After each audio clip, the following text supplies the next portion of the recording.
Hola chicos y chicas. Bueno, hoy vamos a ver casi uno de los últimos temas de la materia fonética y fonología, que es el español de América, un texto de Beatriz Fontanella de Weinberg de 1995.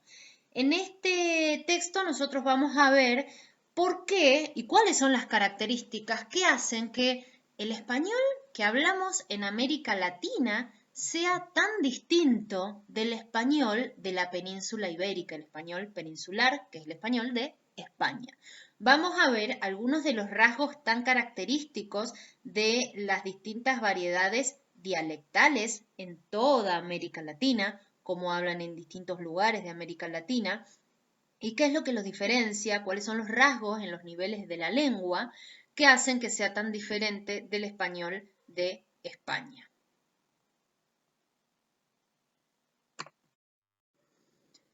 Bueno, Beatriz Fontanella de Weinberg parte de esta tesis, de esta idea central en su investigación, que es que existen claras diferencias entre el español de la península, es decir, España, la península ibérica, y el español del continente americano, que es una lengua transplantada. Recuerden, estamos ante una lengua transplantada durante los procesos de conquista y colonización española del Imperio Español sobre los territorios de Abya Yala o América Latina. Incluso dentro del continente, las diferencias entre las regiones también son importantes. Sin embargo, hay algunos rasgos que son constantes, ¿sí? Dentro del continente, por supuesto que hay regiones dialectales. Los argentinos no hablamos igual que los colombianos o que los cubanos o que los chilenos. Y eso también tiene algunas explicaciones. Estas son las tesis de las que parte, las hipótesis de las que parte la investigación de Fontanella de Weinberg. Entonces, se entiende que el español americano no es tampoco una lengua homogénea, sino que es heterogénea, que tiene muchas variedades dentro del mismo continente. Y ahí cita a un autor que es también lingüista, que es Pedro Enríquez Ureña, que dice que no se trata de una modalidad dialectal, el español de América no es una modalidad dialectal, sino más bien que es una entidad multiforme y variada. Esto quiere decir que se ha llegado a la conclusión de que el español de América es una entidad propia, que proviene de una lengua trasplantada, que es el español de la península de España, pero ya tiene tantos rasgos particulares que se ha convertido en una lengua propia, sin ser ya una variedad dialectal. Entonces, ¿cuáles son esas grandes diferencias entre la lengua que hablan los españoles de España y los hablantes latinoamericanos? Estos son algunos de los rasgos particulares que tiene el español en América Latina, por supuesto. Algunos rasgos morfosintácticos, por ejemplo, el voceo, es decir, el uso del vos. Eso lo usamos especialmente en la región del Río de la Plata y en otra región de Colombia que es Medellín. La preposición hasta con valor de tiempo. Por ejemplo, en la frase hasta mañana. No solamente la usamos con valor de lugar, voy hasta lo de mi tía, sino también con valor de tiempo. Esos son algunos rasgos morfosintácticos que no se usan en el español de España, pero que son propios del español de América Latina. ¿Sí? Estamos viendo las diferencias. Otros rasgos, y estos son pero muy claros, son los rasgos fonológicos. Hay diferencias fonológicas en cómo suena el español de los españoles y cómo suena el español nuestro. Por ejemplo, el ceseo.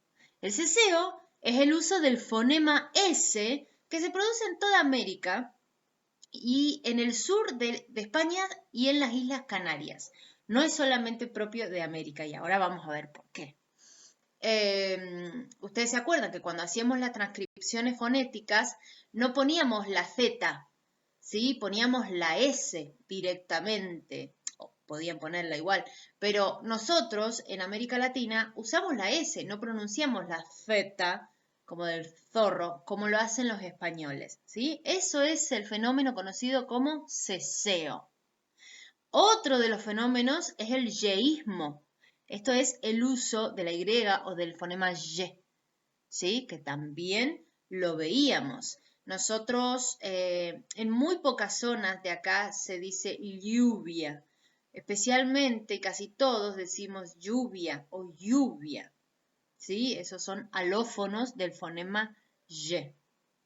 La aspiración de ese final, muchos de nosotros casi que no pronunciamos la S final, especialmente en algunas zonas. Por ejemplo, si nos vamos a la región pampeana, ahí vamos a encontrar hablantes que, por ejemplo, dicen los chicos. No pronuncian la S final, hay una caída en la S final, se aspira esa S.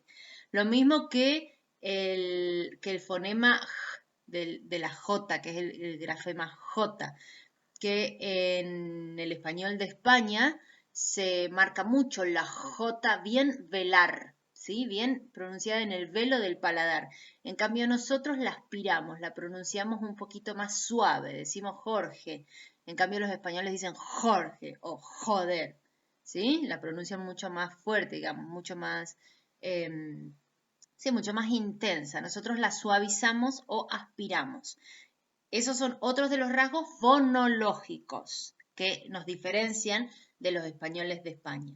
Y por último, en el plano del léxico, el vocabulario. Por supuesto que en América Latina y especialmente en cada una de las regiones dialectales hay muchísimas palabras que provienen del vocabulario, que es especialmente el vocabulario de las lenguas indígenas, ¿sí? Entonces, ahí también tenemos un cambio muy sustancial entre el español de España y el español de América.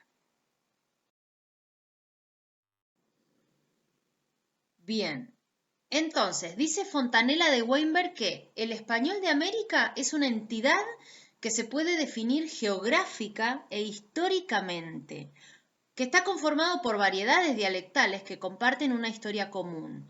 Y esa historia común, y ahí nos vamos a esta cuestión de que se puede definir históricamente y geográficamente, esa historia en común es el proceso de conquista y colonización. Hay un hecho fundacional del español de América, que es justamente la violencia de la conquista y la colonización. Que eso resultó en el trasplante de una lengua estandarizada como era el español, del imperio, por sobre las lenguas preexistentes, las lenguas que estaban anteriormente en nuestros territorios. Entonces, se trata de una conquista que fue económica, por el saqueo de los bienes, política, por supuesto, se implementó una forma de gobierno colonial, cultural y especialmente lingüística. Se produjo una aculturación, es decir, se intentó borrar la cultura, las creencias, las religiones de los pueblos preexistentes a Abya Yala y se implantó, y también se quiso borrar esas variedades lingüísticas que tenían cada uno de esos pueblos. Y se implantó o se trasplantó una lengua, se impuso junto con la cultura, con la religión, con la forma de gobierno, también se impuso una lengua que fue uniforme para toda América Latina, ¿sí? Por supuesto, es lo que venimos diciendo, presenta muchas diferencias entre las regiones de América Latina y también entre el imperio, entre la lengua que se habla en el imperio.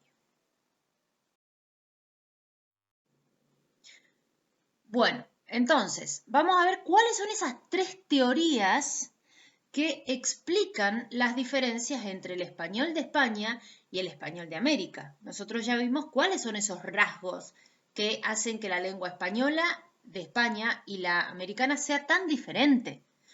Ahora tenemos que ver cuáles son las teorías que lo explican. Y estas son las que ofrece Fontanella de Weinberg.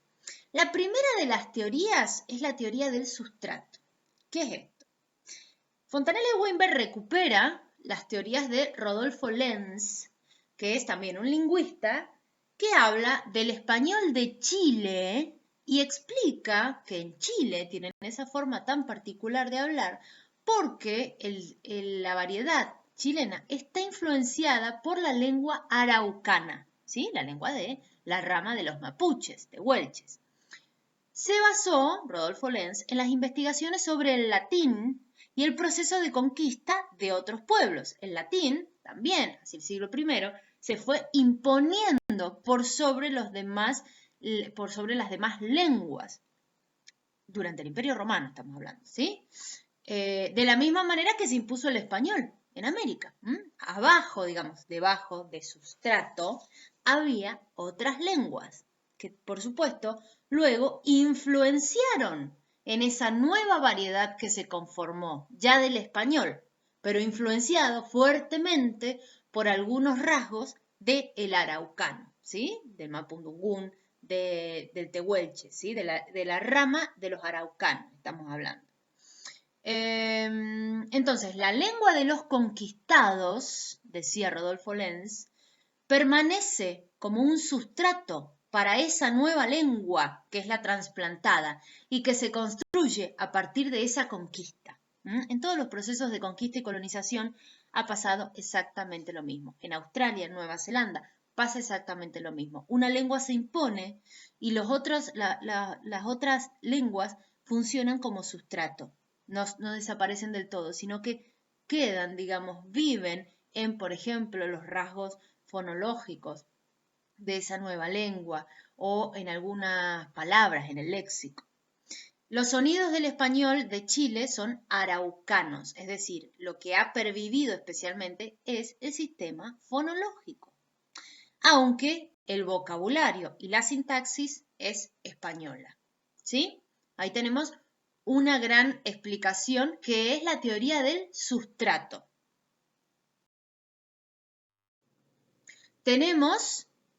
Para hablar de sustrato, tenemos que decir cuáles son las grandes zonas dialectales.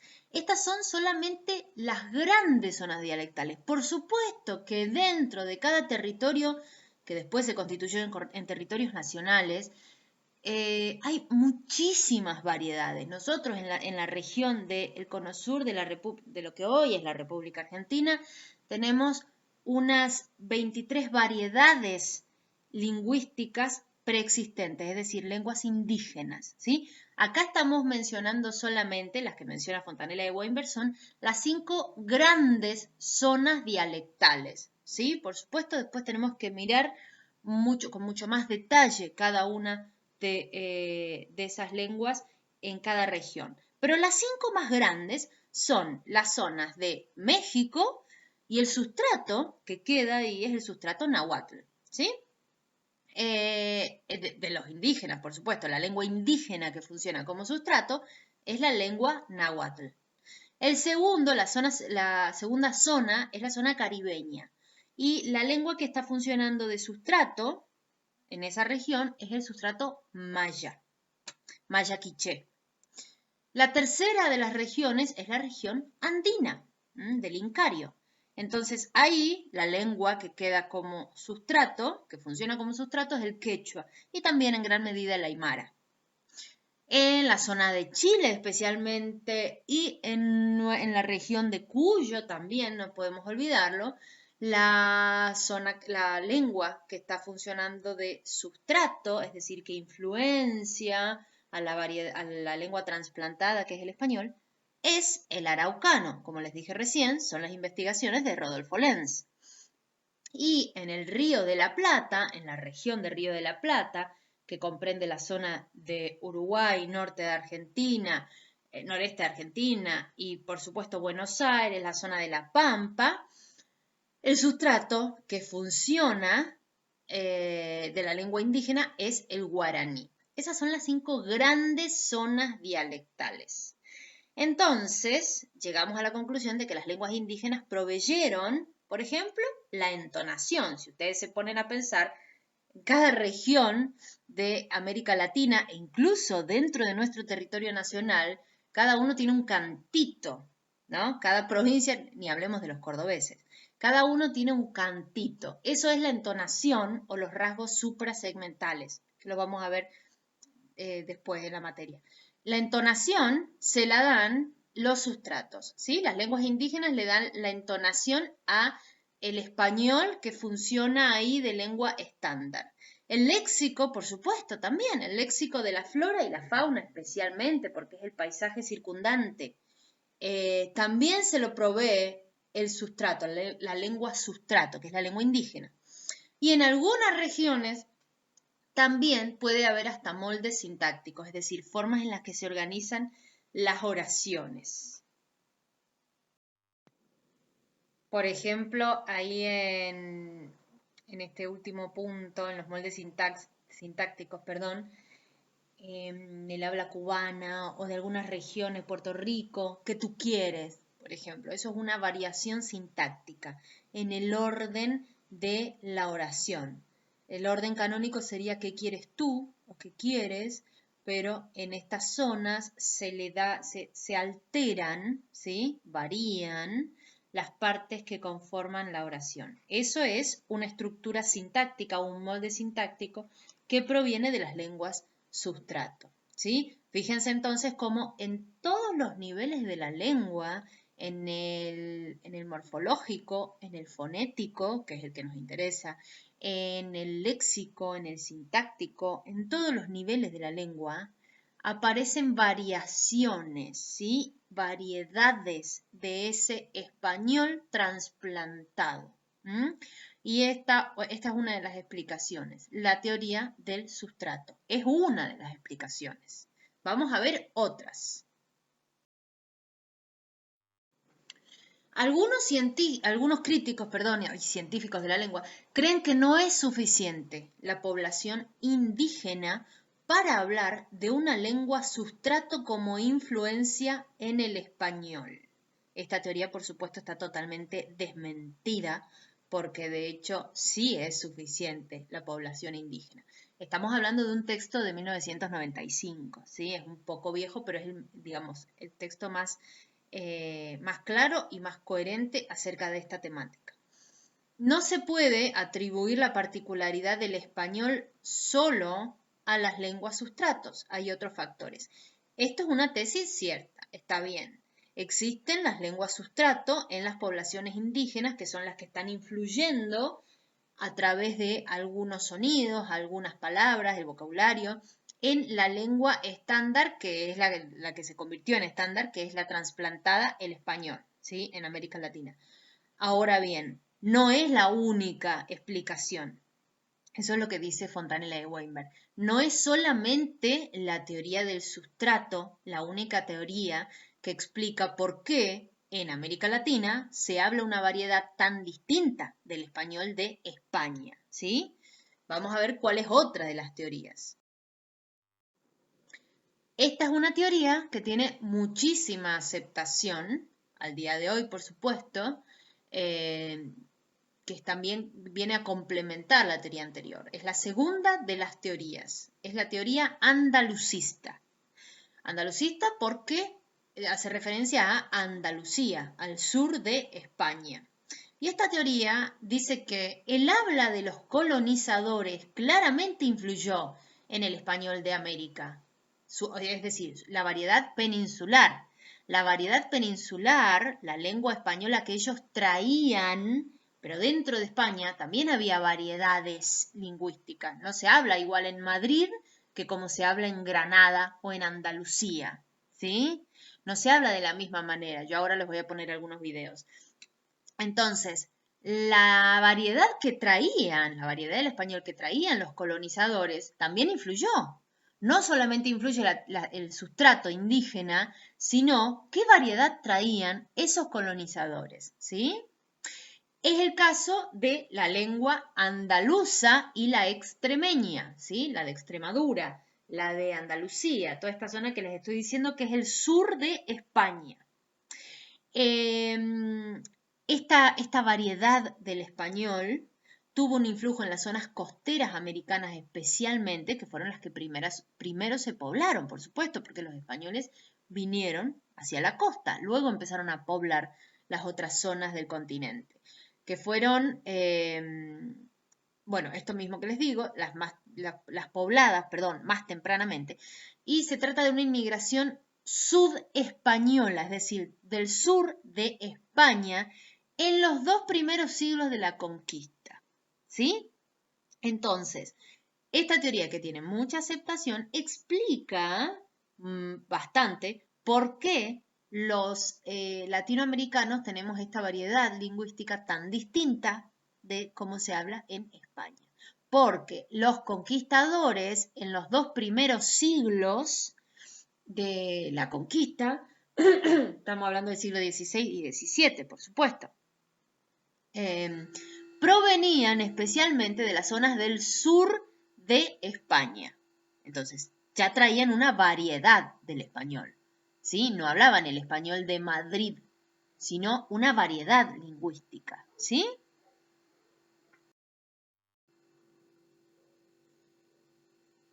Otra de las teorías, la tercera teoría, es la teoría poligenética.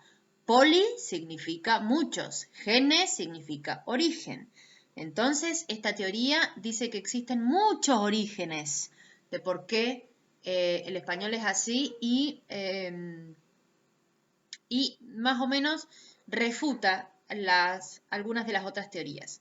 Se opone a la teoría anterior, a la teoría andalucista, porque dice que si bien hay similitudes entre el español de América y el andaluz, el de Andalucía, pero asegura que fue por desarrollos paralelos y no por la influencia de una sobre la otra, ¿sí? Esta teoría poligenética asegura que el español de Andalucía se fue desarrollando paralelamente y no necesariamente influyó en la conquista. Y además, otro de los argumentos que utilizan para refutar la teoría andalucista es que niegan que haya habido muchos andaluces en la conquista, que la población, demográficamente hablando, la cantidad de andaluces no era tan grande como para decir que los andaluces, con su variedad dialectal, vinieron a influenciar y produjeron esta gran diferencia en el español americano, ¿sí? Esos son los argumentos que utilizan la teoría poligenética. Ahora bien, los estudios más modernos, más actuales, refutan esta teoría poligenética, o sea, la niegan, discuten con ella, porque aseguran que no importa la cantidad de hablantes, sino cuál era el peso social que tenían, el prestigio social que tenían los hablantes, porque puede ser una cantidad enorme de hablantes, pero que no tengan ningún peso social, como por ejemplo las lenguas indígenas. No tienen peso social porque sus hablantes no tienen prestigio, porque estamos atravesados por el racismo, ¿sí? Entonces, de la misma manera, se explica que no importa la cantidad de hablantes, sino cuánto prestigio, entre comillas, por supuesto, cuánto prestigio social tengan. Y los andaluces tenían prestigio social.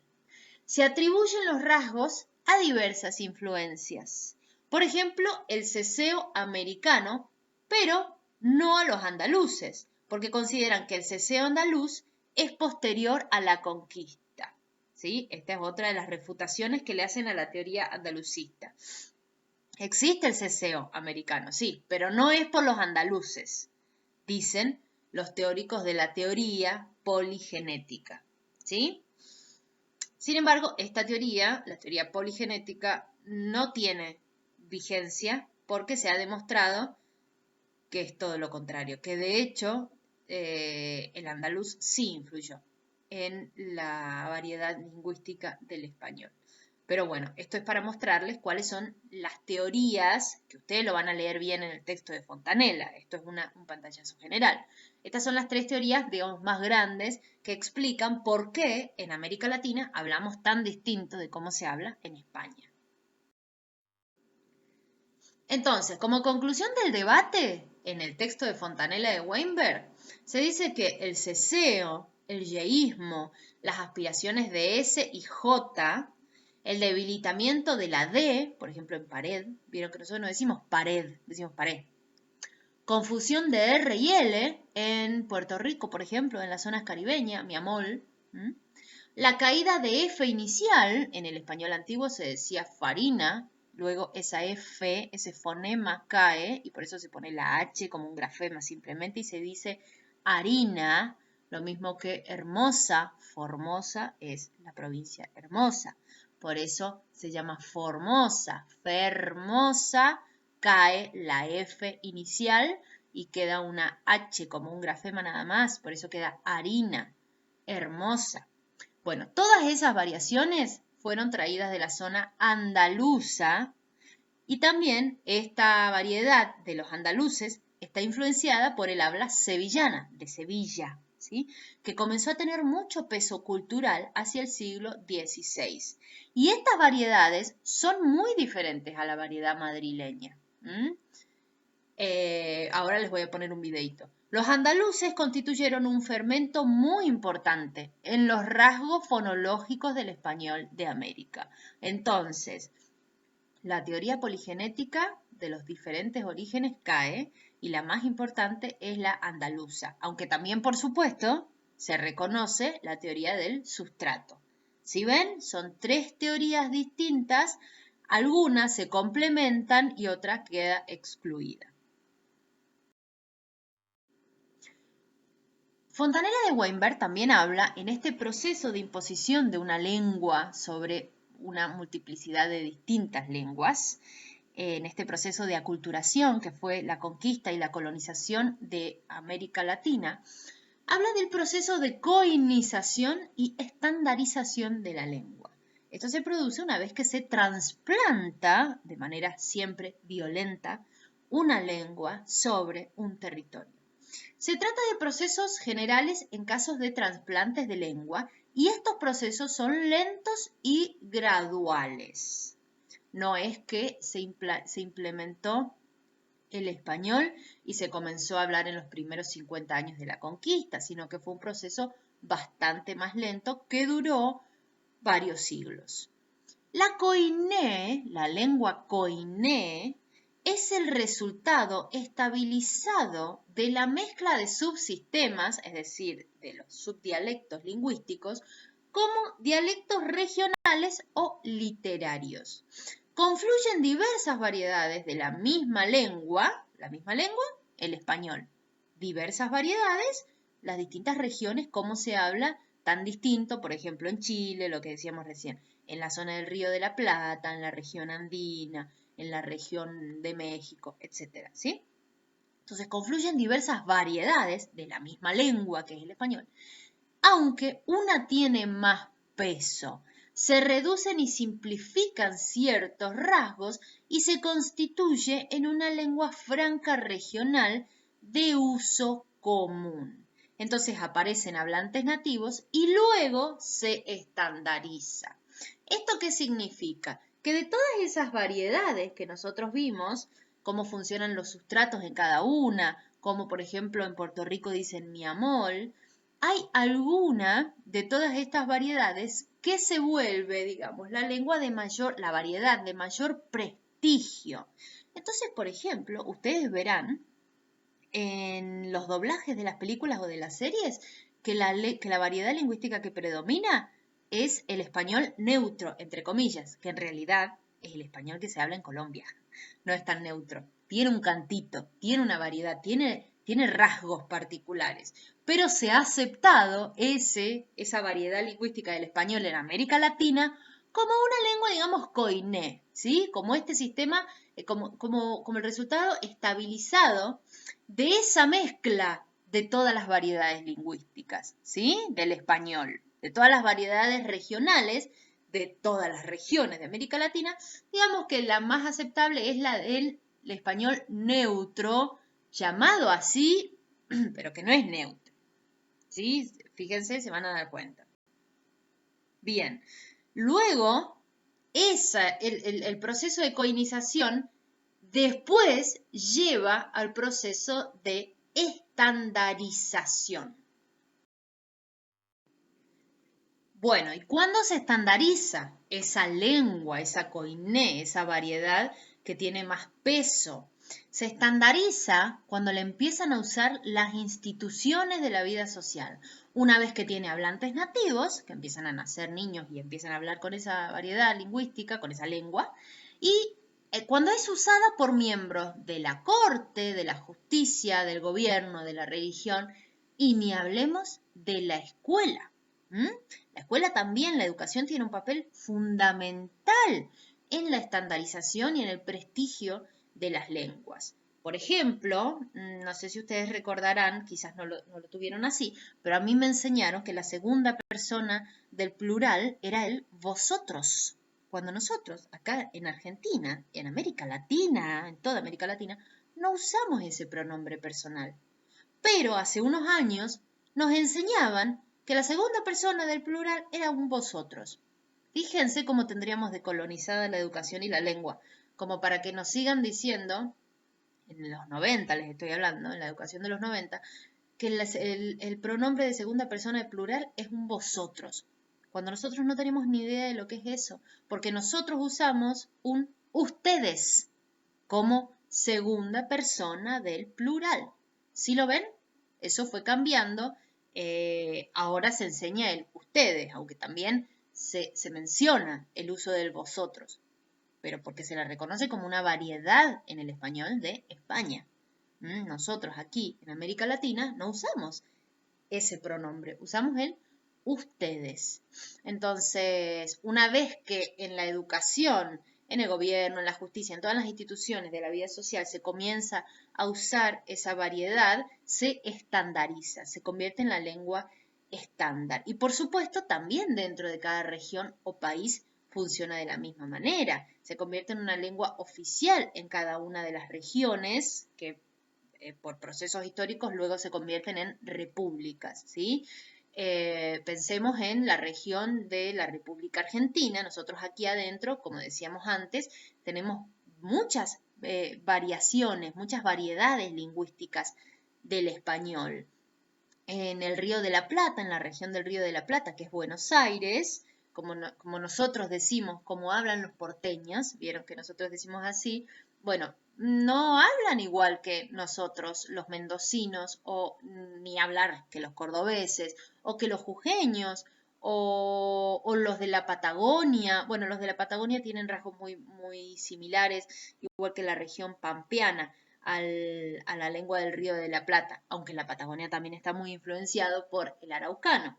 Pero fíjense que dentro del país, dentro del territorio nacional, también hay variedades lingüísticas y responden justamente a, por un lado, los sustratos, que son las lenguas indígenas, como les dije recién, y también cómo se fue desarrollando cada una de esas variedades a lo largo de los siglos. Y siempre partimos de la variedad que llegó, la que más peso social tenía, que era la andaluza.